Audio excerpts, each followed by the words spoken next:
All right, we are live. So I'm just going to pull up.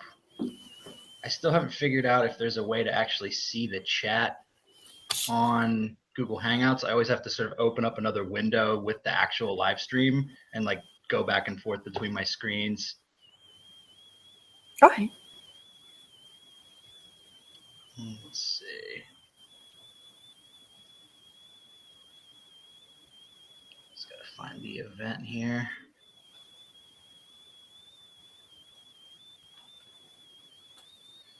So while we're on, how about you just tell the audience a little bit about yourself and about your blog and everything?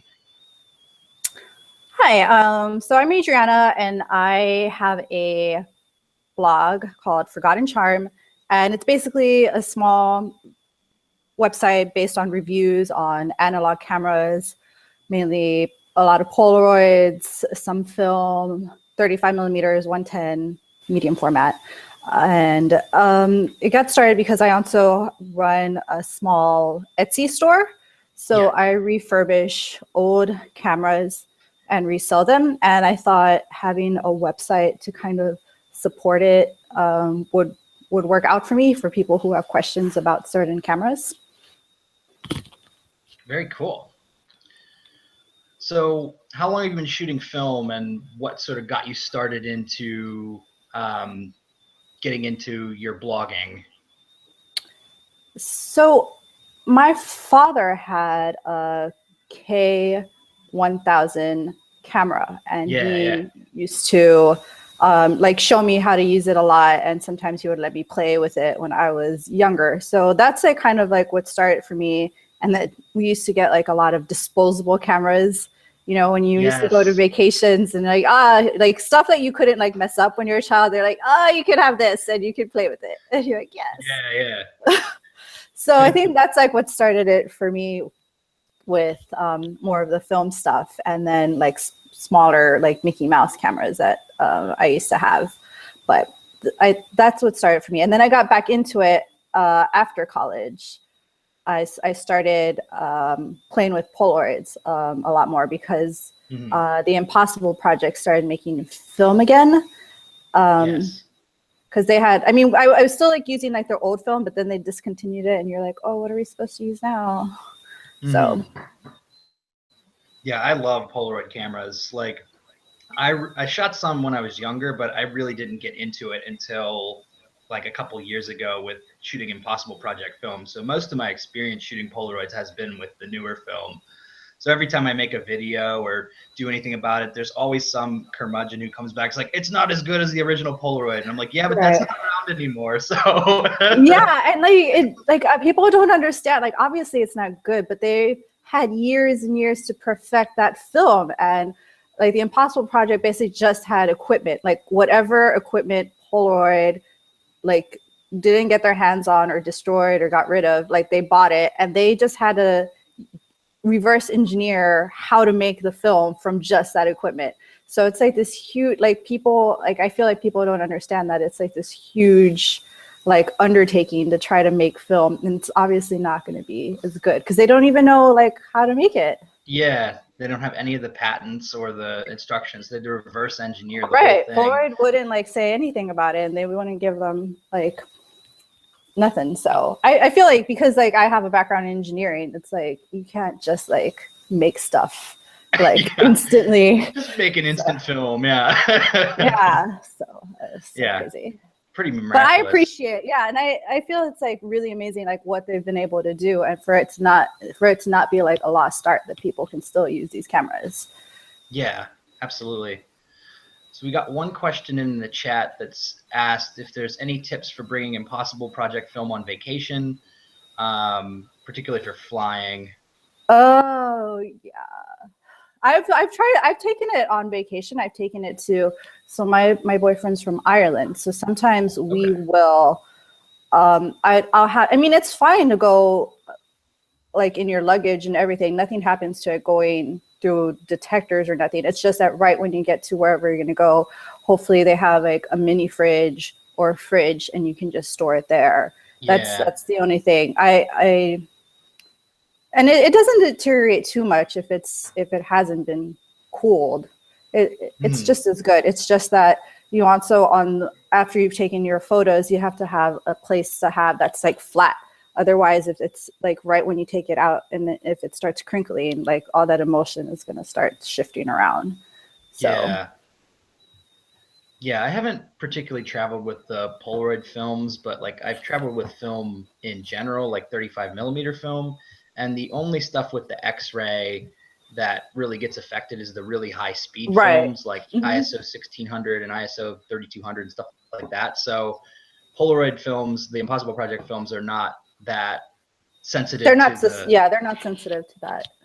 so Because you're, I've traveled with it like quite a bit in airports. It's just that like having to try to stay cool is one thing, and then if you're going, obviously it just same applies to like if you're going to like a really cold place and you're wanting to take pictures, it's going to affect your film too. Really hot and really cold because it's yeah, absolutely. So there's some sort of like buzzing sound, and it kind of started when you put your headphones on. Would you mind trying to go without headphones for a second? I okay. know I just asked you to do that, but I don't know Is what's this causing better? that. Yeah, that's better. I don't know what that is, if there's some sort of feedback from the connection or something, but it was just there was a noise that was kind of coming through. Okay. So let's see. So what motivated you to start Forgotten Charm, and what made you focus on analog cameras in particular rather than, doing analog and digital or something along those lines? So, a few years ago, I love thrift stores. Like Yes. I just love checking out what they have. And I found two Polaroid cameras. I found a 600 one and I found a like 240 or 100 or something like that. One of the old peel apart cameras, Polaroid Yeah. peel apart. Yeah. So, but it took like a really, really older battery, like the 3 volt big fat round battery. Mhm. So I was like, oh, I don't know where to find these types of batteries. So I went home and I took out the battery and I put in a new battery holder for just like two AAA batteries because it's still 3 volts. Yeah. So I switched it out and got it to work. And I was like, oh, this is really cool. I was like, I bet other people would be like really interested in these types of like cameras. So Yeah. that's like kind of like what started mainly refurbishing stuff on Etsy. And then from there, it started to, because I was getting so many cameras coming in of just working on them, I thought it'd be like, I don't feel like a lot of people had the access of so many cameras to like maybe start reviewing them or talking about them. Yeah. Absolutely. Yeah, it's really cool. I mean, like I've read through some of the stuff on your site, and you're putting out some really cool content. And I think it's cool that there are people sort of in our generation who are still shooting film. Like it's not just old kind of like scraggly anti-digital curmudgeons who are like, oh, I'll never shoot digital. Like that they're putting out content around film photography. Like there are younger people who are doing this kind of stuff.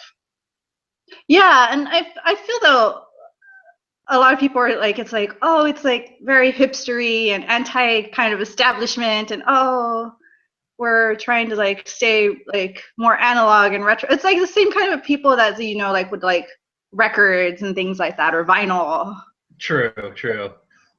Do get a But little bit of I like that. it a lot. I feel like it's just more exciting not knowing like what's coming out, and you're actually more aware of what you're taking a photo of and how you're framing it and like all of your options and what you're using and like being Mhm. really careful and be like, I hope this comes out. Yeah, absolutely. You're more mindful of your photography rather than just, pointing and shooting and taking 100 photos and not really Right. And like then I taking any never time to. seeing them again or like forgetting about them. It's just like all the photos on like your phone. Like they just, Yeah. I like you eventually just had to delete them because they're just like taking up space. Yeah.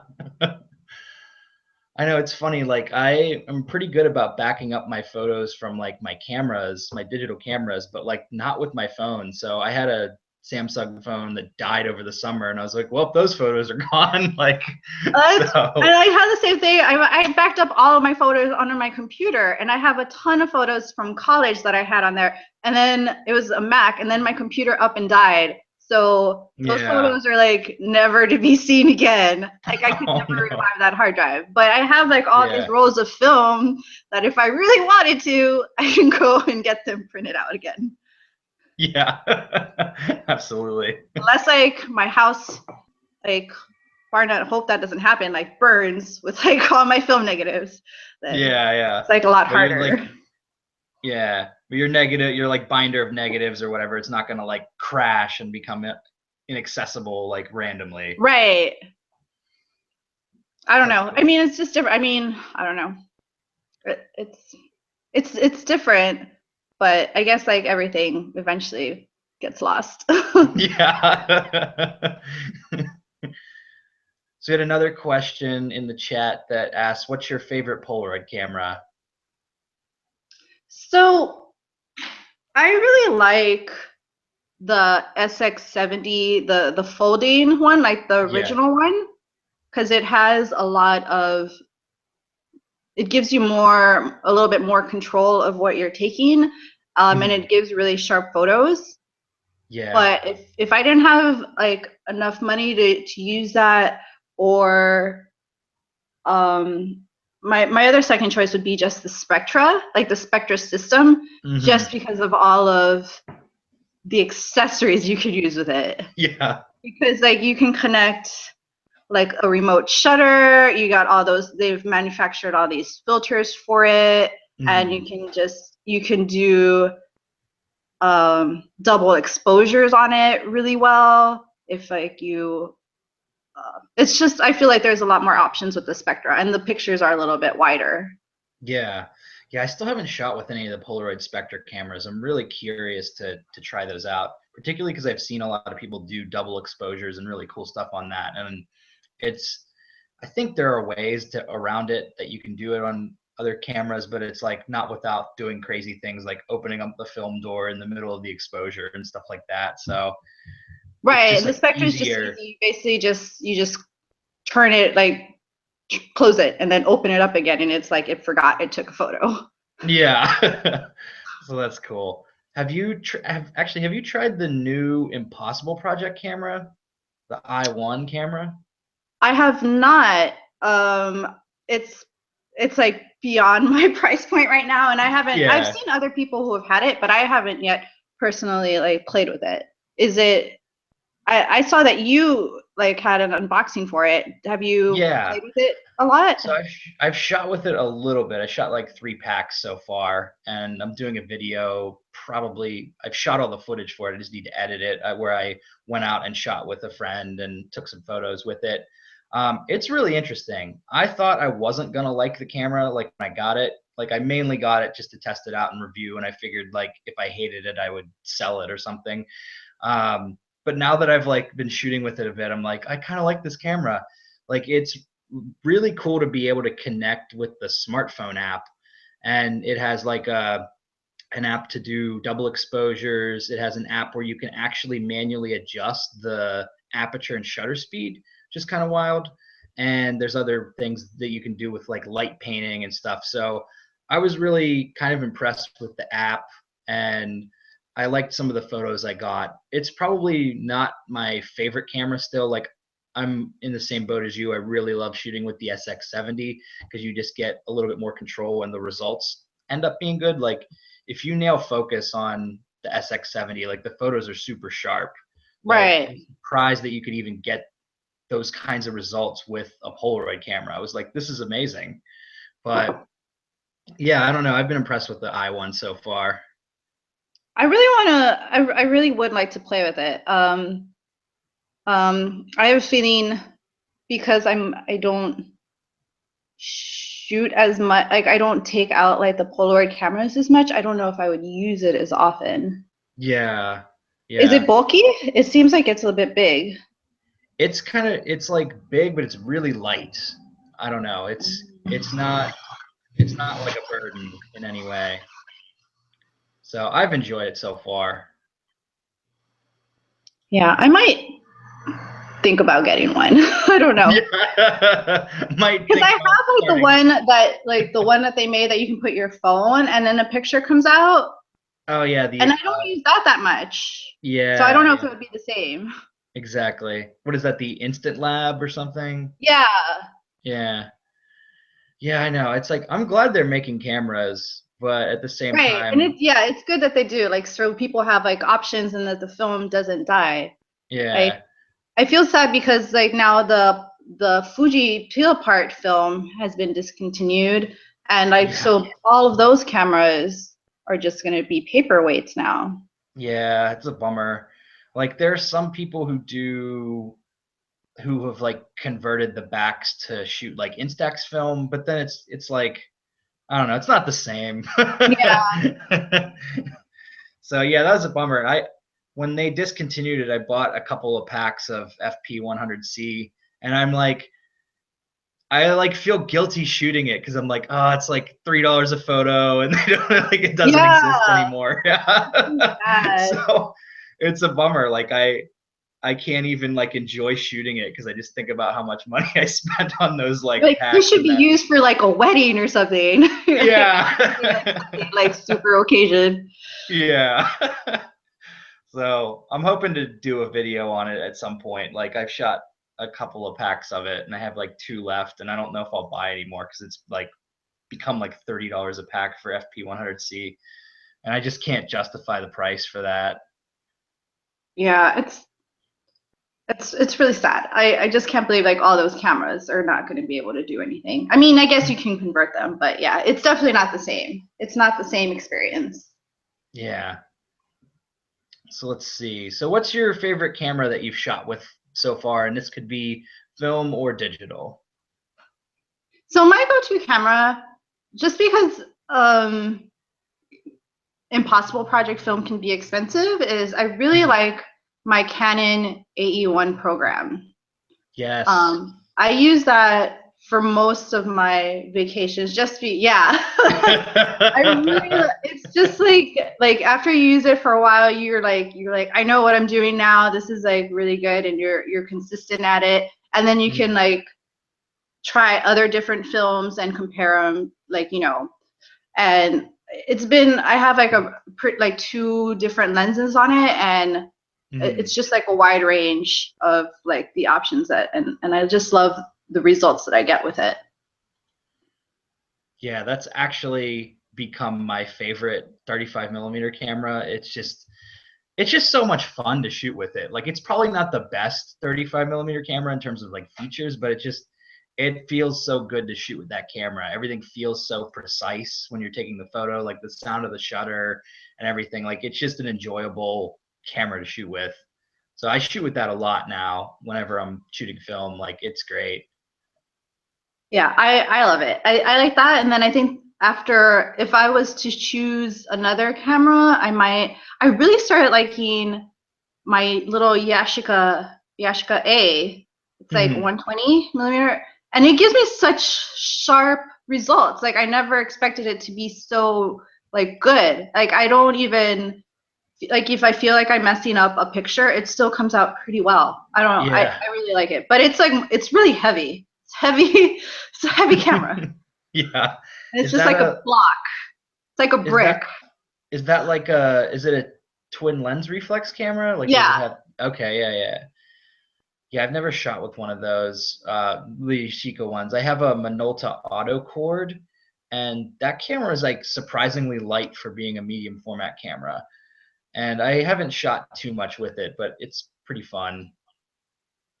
Yeah. And then I have this other like massive like medium format camera, the Mamiya RZ67 that has like a detachable back and a big viewfinder and everything. So that camera like all the pieces together weigh like 8 pounds or something Oh my like that. God. It's just like It's really heavy.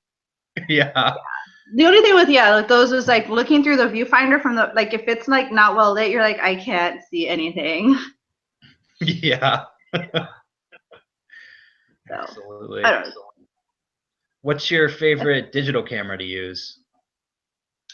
I don't shoot too much with digital. I have a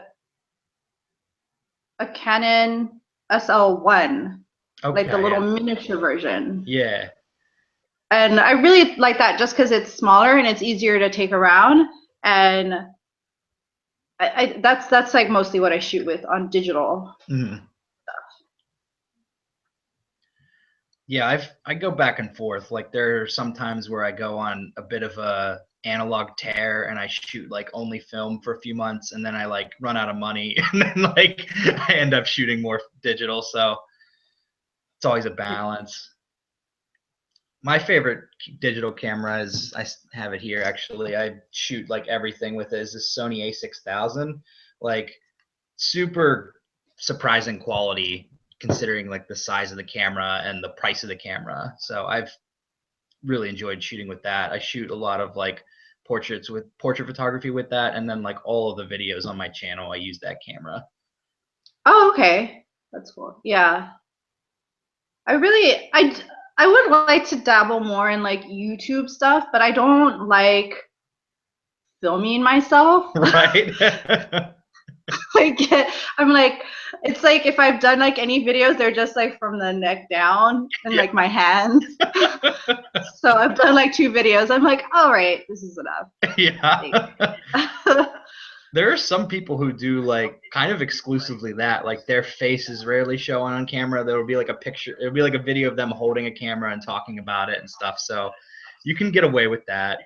I kind of just went all in. I just pointed the camera at myself and started, and it's really taken me a long time to get even remotely comfortable in front of the camera. Like it's still nerve-wracking as I record videos. Like even though I'm like I'm the only one here, and like if I screw it up, I can do it again. But like yeah, but I feel like you're like, I'm never gonna get this right. I'm just gonna put up messed up videos. I don't know. That's what I feel. yeah.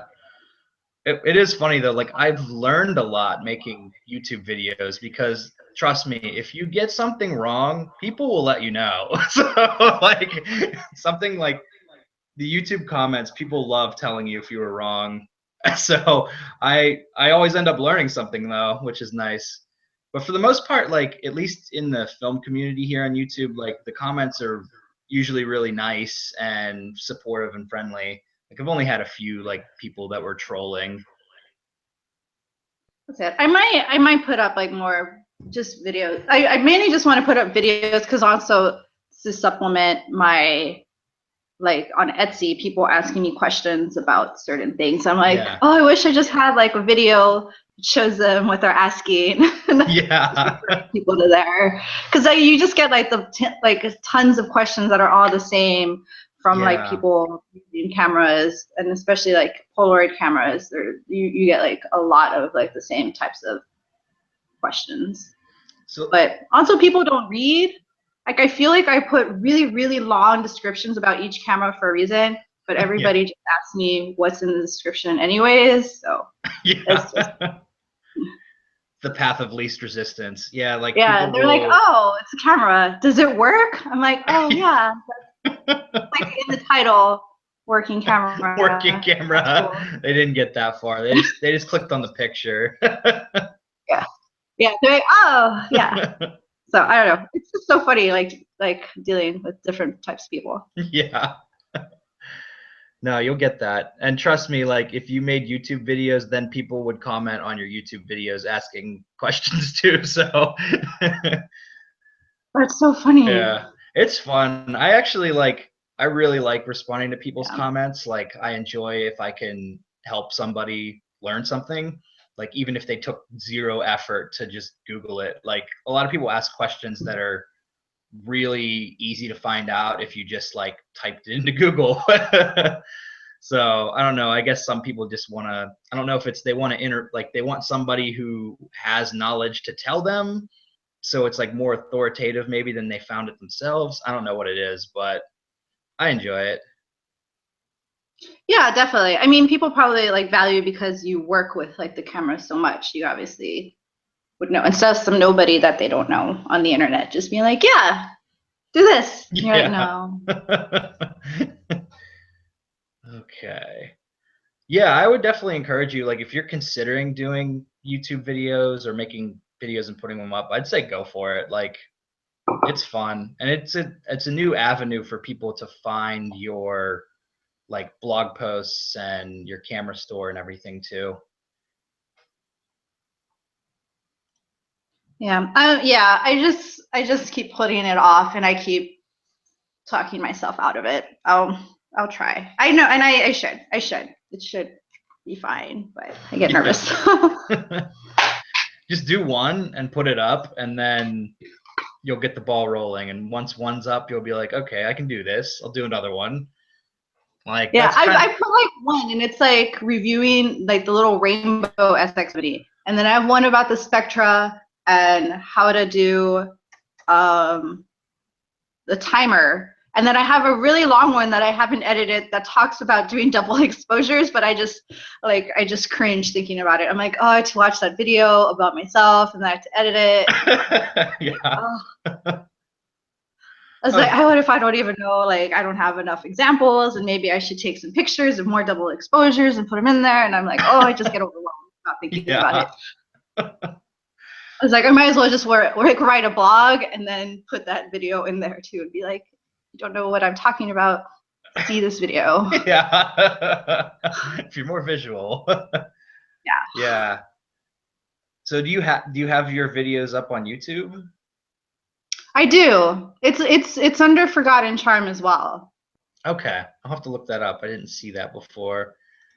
But yeah, you should Oh write yeah, some more. it's yeah. I have like 2 videos, and that's it. I'm like, all right, that's good.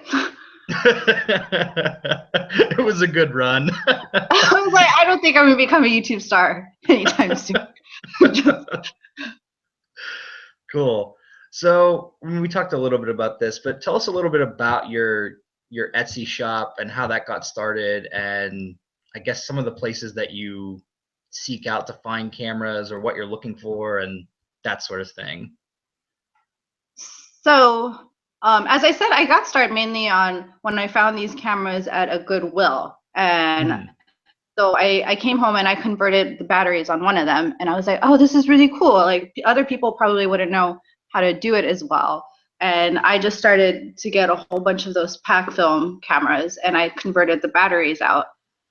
And then other cameras would sometimes come into me broken or not working, and sometimes I could take them apart and fix them. And if I couldn't figure it out, I basically take them apart and save them for parts. Yeah. So when I get other cameras in that are missing stuff, I can replace it. So that's basically like what it is now. It's like finding cameras. Sometimes they work, sometimes they don't. Sometimes I can fix them, sometimes I can't. Yeah. And now I have like a whole like little tiny thing full of spare parts of cameras. So it's just like little drawers full of like little Polaroid parts or like 35mm part cameras. And I mainly find them on eBay. eBay is like the best spot for me, just because it takes the least amount of effort in like just going through listings and trying to put in bids. Sometimes I go to a lot of thrift stores and I still look, and I go to estate sales. Like estate sales are also like full of like hidden gems of like old cameras that people. Yeah. So and I mean it's quite it's a lot of work, like especially if like a camera is broken, and then I have like a desk where it's just a mountain of sad broken Polaroids or other types of cameras, and it takes like a while to like get into them and like fix them if you can. So it's sometimes like slow going for me, but I really like it. I like it a lot. I like figuring out like, because once you know like a certain camera and like its usual ways that it goes bad first, like then you get the hang of it and you're able to do it like pretty consistently if it's the same problem. Yeah. That's the sort of thing I haven't gotten into. I'm not like I'm not a tinkerer or someone who spends any time trying to fix stuff. So that's something I would find interesting. Like if you made a video on you fixing a Polaroid camera, like that'd be pretty cool. Because that's something I've never tried. Yeah, so that's like also like I've had like people being like, oh, like I'm like, oh, this Polaroid, like something has gone off with like the metering system, and you need to go in there and like check if it's working or not. And obviously, like, because one of the SX70 box cameras, one of their main problem is like it just overexposes everything because the meter system has somehow gone off. And they're like, oh, and I was like, oh, I'm gonna make a video one day, like checking if you can find out if the meter is off or not. And then like I've had like 5 questions be like, I tried to look for a video you said you're gonna make about like how to check if the meter was off, and I'm like, oh yeah, I haven't made that. I haven't made it yet. Oh man. So I'm more of like a tinkerer than a photographer. So I've always been more of a like taking the stuff apart and fixing them. So it's like when people are like, oh, you're into photography, I'm like, I guess that's more of like a byproduct of the tinkering. Taking pictures with the actual cameras after like they've been fixed, or the process of learning what's wrong with them. Yeah, that's pretty cool. Yeah, I've noticed that with my SX70, it overexposes all the time. Like I always have to use the darken exposure compensation wheel, especially if I'm outside. Like it just doesn't meter right. Everything always comes blown out. So yeah, that's like a main problem with them. I think like sometimes you can take it apart and you can adjust it so it works a little bit more fluidly, but sometimes you can't. Yeah. Just old cameras. Yeah. No way to, there's no repair shops anymore. You just kind of do it. Yeah, and I'm guessing like the Impossible Project, I mean, they refurbish all their cameras and they have people who worked at Polaroid. So, but they're obviously not repairing stuff for you. You have to buy like and they're selling their cameras for like $200 or something crazy. Yeah, I know. It's like they'll refurbish an SX70 and sell it for like $300, you know? Yeah, it's like some crazy amount of money. But people are buying them. I mean, they must be. Yeah. And I mean, that's like what's good about like my shop is like generally I don't price them like too high. It's generally like a regular SX70 that's not like a rainbow or 600. I'll usually sell them between $30 and $40 each. Yeah. Here, let me try to pull up the link. I'll put a link to your store in the chat so people can see this. Just gonna search that real quick. While I'm doing that, why don't you tell us what your favorite film stock to use is other than Polaroids? So, I have a favorite which I really like, and that's Lomography is coming out with all these cool different types of film that they're, I guess, producing. And I really like the Lomochrome, the purple one. Yes. I don't know. I don't use it like a lot, but I really just love the results that it gives. It's like kind of like you print out your pictures and you're like, this is great. Like your eye is like, this is kind of wrong, but it's really cool. Like, cause it's, yeah. I don't know. I really love using that type of film. I really like they have like a Lomochrome turquoise, but the results I don't like as much. I really like the purple version of it a lot. Yeah. Yeah, I haven't tried the turquoise stuff. I would like to try it, but the Lomochrome purple is pretty wild. I did a video. I took 2 rolls of that to the Boston Marathon this past year and shot that event with Lomochrome purple, and it was pretty wild. Yeah, because I was like, I wanted to do a video at the marathon because it's always like there's always a lot of positive energy and people milling about, and it's just like a fun event to go to. But I wanted to do something that was kind of off the wall and different than just shooting a black and white film or a regular film. I was like, what could I do that would, make this like just sort of surreal? And I was like, oh, yeah, I have these rolls of Lomochrome purple. Yeah, and then like all the skin tones are like different, and you're like, oh, this is weird. But it's like, I don't know, I liked it. I like the results that you get from it. It's cool. I like the Boston. I'm so sad I never went to, like, while I was in Boston, I never saw the marathon, which I'm kind of, well, I don't know. I guess it's like, now it's mixed feelings about if you've gone there or not. Yeah. Yeah. Because But I wish I had gone at least once. I was living there for so long and I never actually saw it. I would always like partake in activities like after work, like in town, but that was like as much as I could do. I was always at work. Yeah. What were your, so not to go on like a Boston tangent, but like what were some of your favorite places to go in Boston, either to take pictures or just to like hang out? Taking pictures, I really liked. So I lived in Back Bay my last year there, and I lived right in between kind of the Prudential Building and the Christian Science Center. Oh yeah, yep. And the Christian Science Center was really kind of cool to take pictures at, I thought. Yeah. I just like the standing pool, and then they had the fountain on one side going towards the Prudential that's like on in the summer. I took I don't know if it was really expired or if it was like that red scale film, and I took some of kids like running in and out of that fountain. Yeah. And it, like the results came out like really cool. That's awesome.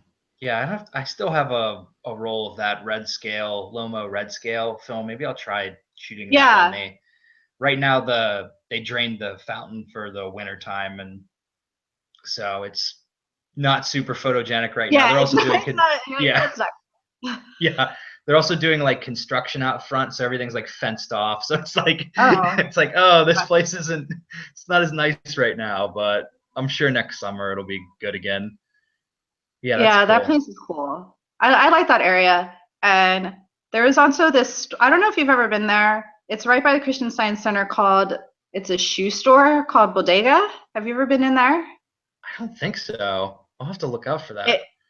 It's weird because the outside of it looks like a bodega. They have like lined up along the windows are like household products and like chips and bags of chips, and you walk in and but everything is really like sun bleached. But then you go in and you have to go in through this separate door on the side, and it opens up to this huge shoe store in the back. It's really wow. I probably like it's on like Clearway. Oh, okay. Or something. It's Clearfield. It's on Mass Ave, and yeah, it's like the next street, like over from the Christian Science Center, going towards Boylston. Okay, yeah. But it's like kind of on like into the neighborhood a little bit, so you wouldn't know. Yeah, I'm gonna have to look for that. Like I work right in that neighborhood, so I'm there all the time. I'll actually probably swing by there like next week or something, see if I can find it. Yeah, it's really cool. It's a cool spot. It's just a shoe store, but they sell like a bunch of like nice like sneakers and like casual wear, I guess. Yeah. That's cool. Yeah. So I wanted to talk about thrift stores a bit because I've had like absolutely zero luck finding cameras in thrift stores. So I was wondering like, you know, how often you're going and like what's the best camera that you found, like, or what was the I can't believe I found this in a thrift store kind of moment. I go a lot. I go not just for cameras, but just in general for everything that they have. I would say that I would go about to 3 or 4 thrift stores a week or more. Oh wow. Yeah. So I haven't I went to like more of an antique store, and I found a white SX70 folding camera, and I got it for $10. Oh man. That's great. That was like a really good score, and that it worked, also a bonus. And other stuff that I've just found like all sorts of like from in between there. Another really good finds that I find a lot that people, I think they don't really think about them anymore, are the underwater Minolta 110s. Oh. Like they're kind of like bulky plastic squares. And those are like amazing cameras. Like I take those on vacations now because they're waterproof. I guess now, like if you get a waterproof phone, you wouldn't need it. But before it was a problem. Yeah. But those cameras are like, it's like it takes 110 film, but it produces like pretty great results. And I found a bunch of those in a bunch of thrift stores for like $5. Wow. They're like pretty good. Yeah. And I do find quite a bit of like different colored Polaroids sometimes, like in the thrift stores. Like you will find like the red ones or the pink ones. So it just. But I go a lot. I do go quite a lot to the thrift store in terms of trying to find cameras and then whatever else other good stuff. I really like more of like dated retro feel. So a lot of like my bar cart stuff is from thrift stores, and I love like old Pyrex dishes. So Okay, that makes sense.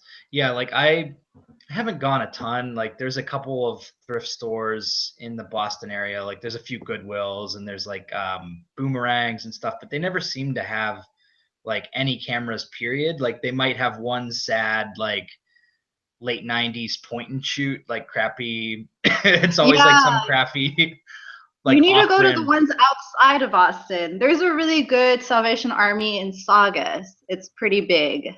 Okay. I don't know if you've been out there, I have but not. That's a good pro tip. Like that's kind of what I figured. Like I figured either people aren't donating to the ones in Boston, that kind of stuff, or it's just getting picked up too fast because like anybody can kind of go in there.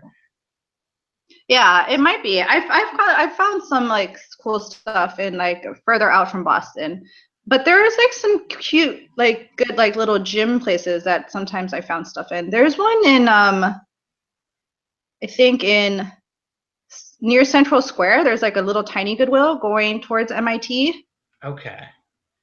and that sometimes has some cool stuff. Okay. I don't think I've been to that one. I'll check that out. Yeah, it's funny. Like I so this is something my mom does a lot. She will go to thrift shops and estate sales and stuff, and she always like just manages to find like the craziest stuff. But she doesn't know much about cameras. So I'm trying to give her some like camera information. So like if she comes across something good, she can snatch it up. Yeah, my parents do the same thing for me in Texas, and they're like, I never find anything. Yeah. I'm getting my I need my computer's like, oh, you're running low on battery. Okay, yeah. It's a quick apartment tour at the same time. Yeah. Yeah, it's funny. I went with my mom to a few thrift stores. My parents live near Pittsburgh. So I went to a few thrift shops over like Christmas break, and only found like kind of like crappy point and shoot cameras. And the funny thing about it was a lot of them had film in them. Like someone had donated the camera and they still had film in them.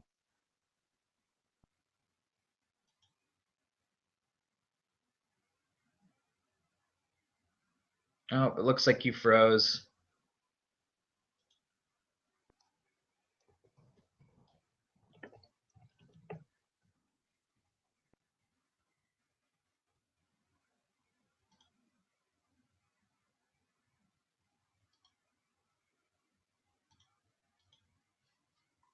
All right, so it looks like we're having some technical difficulties with Adriana, so I'll just roll through the chat here and see if I can answer any of these questions. Just kidding. Oh, you're back. I was like, oh my gosh. Like this is live. No, yeah, my computer's like, oh, you have like 10%, and then boop. I was like, oh, it lied. Yeah. Liar. All right, so let me check the chat just to see if there are any questions. I saw there a couple came in. Someone asked if you've ever tried emulsion lifting. I guess I'm assuming that's with Polaroids. I have not. I have not tried emulsion lifting. I'm not as familiar with it. I mean, I've heard of it and I've seen like videos of other people do it, but I haven't tried it myself. Yeah, I'm in the same boat. Like, I'm like, I know it's out there, but I haven't tried it. So it's one of those things that maybe I'll get around to doing. Yeah. And I guess because like I'm more of like with the actual cameras and a little bit more of taking apart stuff, it's into like too much tinkering with the film. But maybe I should. I should probably tinker more with it. Yeah, it could be interesting. And there was another question that asked what your thoughts are on the Fuji Instax Square camera that they're supposed to release soon.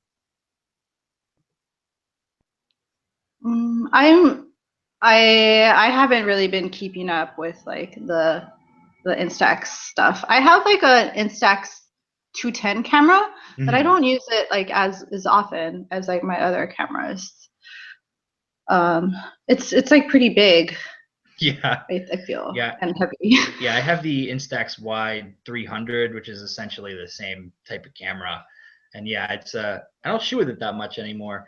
I'm curious to see what the Instax Square is. So basically, it's a square format Instax camera because they have like the mini and they have the wide, but they don't have a camera that shoots. Oh, like okay. So it's going to basically be competing with like, or I mean, it would take the place of like old Polaroid, just square film stuff. Yeah. Right. Is that what it's competing against? Oh, that's interesting. I don't know. I mean, maybe it's more attractive for people who like that format. I guess so. It would, because like the mini ones are like super small. They're like kind of like, I feel like they're fun if you're younger and you're in like high school or like middle school. You're like, oh, these are really cool. Yeah. But then like as you get older, you're like, what am I gonna do with all these tiny little pictures? So I don't know. I feel like, yeah, I think as like as an older, it's more of an attractive size photo to like be using. Although I don't like the camera that I have is like wider, but I still don't use it as much. I don't know why. I don't. Just personal preferences. I'm curious to see it. I'm probably going to try to get my hands on one to do like a review. But one of the things that's kind of weird is that apparently like it's going to be a square, but it's going to be smaller than like the Impossible Project Polaroids or the classic Polaroids. So it's a square, but it's also like slightly smaller. So I'm just very curious to see what it's going to end up looking like and what because I don't think they've released any like product photos or anything of what the camera is going to look like even. So I don't know. I'm very curious. I would like to see what it ends up looking like. I think it would be cool if there's an option that is a little cheaper than the Impossible Project. Like I think it'd be cool to shoot. Right. Like the film is so much. Their film is so much more. Yeah, like cheaper and like attainable. Impossible Project is really expensive. Yeah. It would be cool if they made it like the new Impossible Project camera, where you can have the option of like double exposures and all that kind of, like a more beefed up camera. Yeah. Yeah, that's one of the other things that Did I freeze? Want to have any options, you don't have as much control over it. And there's the Lomo Instant Wide camera, but I've heard that that's not as great of an option. And so I don't know.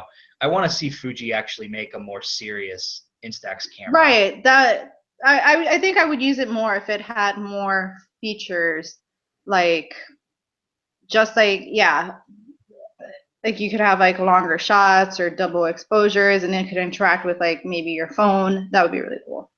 Yeah. So it'll be interesting. I'm just glad that there are more companies making film cameras, like making new film cameras, making new film products. Like it just seems just like a good time to be an analog photographer. Right. Like I started using that like scene still film. Like they're making like all of that. I guess it's like old. It's Kodak kind of like cinematography film that they're converting for 35 millimeter use and 120 use. But I think it's like really cool. Like I use like the daylight film, and I have some of their 800 tungsten one, but I haven't yet developed anything. But like that's like really cool options out there to be using. Yeah, I haven't shot the daylight balance stuff, but I did shoot the 800T, and it's interesting. I got some good results. I actually want to shoot. The problem I had was I ended up shooting most of the photos in the daytime, which is not really what the film is designed for. Yeah, so, it's like, more for like if you're like out, like a night out, and like you're in like fluorescent lighting, right? I feel. Yeah, exactly. So I feel like I haven't made a video on it yet because I feel like I haven't tested the film in the conditions that it's meant to be shot in. Like I shot it in most of the photos in daytime, and because it's tungsten balanced, if you shoot it in the daytime, all the photos have like a bluish cast, which I kind of like, but it's not like what it was intended for. So it's interesting. But yeah, that's like a cool option. So I backed their Kickstarter campaign to do the 120 film. So I'm still waiting on my roll of 120 to come in.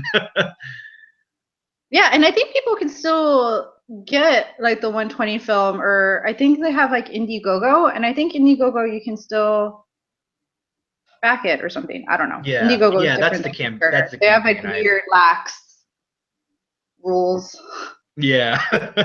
in Kickstarter. Yeah. So that's actually the one I backed. It wasn't a Kickstarter. I think I don't know. I just got it mixed up. But yeah, I'm still waiting. I think they ship some of the rolls, like some of the test rolls and stuff to people, but like I either didn't order it soon enough or something because I'm still waiting on mine. But they send out an email every once in a while, like, "Hey, we haven't forgotten about you. We are planning on doing it." Don't worry. Yeah. Don't start complaining. Yeah. It's interesting. Let's see. I had another question about Polaroids, but I forgot it. So let's move on to one of these other ones. So, what are your plans for the blog and for your Etsy store or other things in 2017? Like, what are some of your goals for this year? I really would like, I feel like I don't post enough. I feel like I only post like twice a month, and I really want to do more postings on just everything, more reviews and film things, because I've been like slacking. So I really want to put out more posts, and I still want to work on my store, but I feel like I'm gonna try to lean more into like more blogging than the store. I'm not sure. I might, and I'm gonna try to dabble more in YouTube and put my YouTube channel, and then maybe like add. I want to add like more of like the videos within like the blog, just so I could have a supplement of like how to do certain things. And I don't know. I feel that a lot of people have questions about like a lot of like cameras that we use, and there's not enough like information out there. Like there's tons of information of all like the digital cameras there are, and there's always reviews from different companies, and like nobody is like really taking the time to like really explain like how these older cameras are used. And like you'd have to like go to like a library and look up like old photography books and things like that. So I feel like I really want to work more on like those kinds of things. So I hope to do more posts. I hope to have a lot more content. That would be great. Yeah, more content's always good because it just like gives you more opportunities for people to find your stuff and more opportunities to help out people who have a question or those sorts of things. So that's something I've been doing with my YouTube channel, is just churning out more videos. And I've recently like decided that I'm going to start doing blogging again, but I'm doing it all on medium.com. Have you tried that site yet? No, I'm not familiar with it. What is it? So it's basically just a social media website for blog posts. So it's kind of like a YouTube for blogging. So you can search and find different articles. So like if someone makes an account, they can pick the topics they like, and it'll give you articles in a news feed based on your interests. And then people can like and share your blog post. So it gives you sort of an opportunity to be found, I guess, that might not happen if someone is looking on a website or something. It sounds like a little bit like Tumblr-ish. Yes. Yeah, it's sort of like that. So I've only done one post so far, so I haven't really tested it out too much, but I kind of like the look of the site and the app, and it just is really clean. And so far that's something I'm trying out, is I'm going to put some blog posts on there. And I'm trying to do something that's a little bit of different style of content, because there's all kinds of opinions that I have about photography, and particularly about like using Instagram and that sort of stuff. that I feel like might not necessarily make for good YouTube videos or might not fit sort of the content structure I have on my channel. So I kind of want to put that kind of content out in a different format. So I'm testing that right now. That But sounds really good. yeah, I'll send you a link to the site and you can check it out. I found Okay. it really interesting. So let's see. So taking a step back, I guess, from 2017, do you have any sort of bigger goals for your blogging, or what is your sort of 3 to 5 year plan with it, if you have one, or just thoughts on where you'd like it to go? I don't know. I would like to do, I mean, I would like to continue doing this. I would like to do maybe some sort of product or maybe more of a photography product things, but I'm still like thinking more upon it and what I could do. Like something that's more streamlined instead of getting a bunch of like broken cameras and fixing them individually. Yeah. But I really like that aspect of it. But I don't feel like I can continue doing it for a really long time. I might just incorporate more things into blogging and then having like one big specific site, and have everything more streamlined into one area instead of having like Etsy and then this, because like I would like to like sell on more platforms, but because everything is so individualistic, I can't sell, like do stuff on multiple sites. So Yeah. I'm trying to figure out like how I can do something more like that's photography, like vintage photography related, but more wide scale. Yeah. Maybe you could like write an ebook on how to fix old Polaroid cameras and sell that. Yeah, I'm thinking of. I mean, I don't know about writing a book. That seems really daunting. But I'm thinking. I don't know like what exactly I could do. It's just the thought. So that's more of like what I want to think like more long term. I'm thinking about it. Yeah. Yeah, there's all sorts of fun stuff you can do. So it's, I don't know, it's funny, like when I started my YouTube channel, it was more of just like, this is a fun thing to do outside of work, and now I'm like trying to do all kinds of crazy stuff. So so it's been fun. Yeah, and I like doing this. I like working with the cameras. It's fun. I like it. Have you tried doing anything with like Instagram stories to put out like shorter form video content? No, I haven't. I also, I guess because it involves shooting video. I'm Yeah.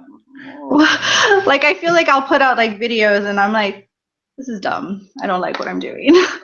So, but maybe I could do like something that's more like just like dealing with like yeah, with cameras and like what I'm doing with them. I can do like little short snippets of that.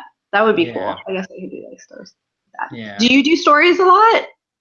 I do. I just really started doing it. Like I initially used it the way a lot of people were using it, which was just to kind of document their own day or do behind the scenes stuff or funny stuff. And then I was like, well, I could actually kind of do some short video content about cameras. And so I did one I just started doing this like maybe a month ago. I did one a few weeks back on like 3 of my favorite vintage lenses. And I started getting a bunch of like DMs from people who follow me, were like, man, that's really cool. Like I learned something. And I was like, wait, there's something here. Like I could do something with that. And so what I've done too is then I will download the video clips to my phone after I've shot them, and then I just like cut them together into a video, and I've like put a couple of them up on my Facebook page. Oh, that's really cool. That sounds really Yeah. good. Yeah. So I'm like, this is great because I can like make a piece of content and then like reuse it on another platform to have more people see it. And so it's something I'm experimenting with, but so far the feedback I get is pretty good. The people seem to be interested in it. Yeah, I might do that. I mean, I might work on just something like that. I just feel like I feel like I don't have like people aren't following me like too much on like Instagram and like don't really like aren't as interested. But I mean, you never know. I guess I never know unless like I try something, and I guess there's no reason for me not to try it and like different stuff. Yeah, it's cool too because like it's easy to test something. Like you can test an idea, and if it doesn't work out, the videos are gone within 24 hours. So It's true. I'm just going back to the chat. I'm gonna ask if they. So if anybody has any questions other than what's come up in the feed so far, feel free to ask them now, and we can sort of dive into some more audience questions. I think someone asked, "What's your favorite film?" But we covered that. That was Lomochrome Purple, right? Yeah, I really like that. Yeah. And then probably my favorites are, it changes all the time, but lately I really like this medium format film that Fuji makes. It's called Fuji 160 Pro NS. And I haven't been able to, I've only found it like, I don't know if it's only sold in Japan or something, but I bought it on eBay from some seller in Japan. And it's just a gorgeous looking film. Like the colors are super saturated, but not like super over the top. And I found with a lot of films that give really saturated colors, like if you shoot a portrait, then the person's skin looks really saturated too. But this gives you like neutral skin tones while still saturating other colors. It's really interesting. I've never shot any film What like camera it. do you use with it? I've shot mostly with my Mamiya RZ67, which is the like giant brick of a camera I was telling you about. Oh yeah, that's cool. But I'm gonna try it on some of my other like medium format cameras. Like I would like to shoot it in the Minolta Auto Cord because that's like such a small camera for a medium format camera. So I want to test out a few other things. That's cool. So we don't have any additional questions in the feed, so we can probably wrap up here in a minute. So where can people find your content? Like where are some of the platforms that people can go and find you? So my generally I put everything under Forgotten Charm. So you can find my content on Instagram at Forgotten Charm. You can find it on Tumblr on Forgotten Charm, and then it's forgottencharm.com is my main blog. And then the name of my store on Etsy is also called Forgotten Charm. So everything's pretty streamlined. Forgotten Charm. Very cool.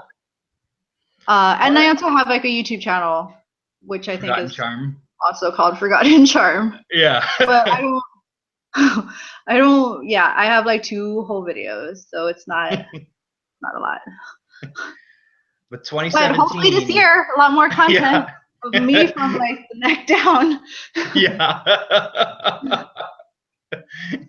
Yeah, I hope to see it. That would be great. I think like video is going to be really interesting for that kind of content. So,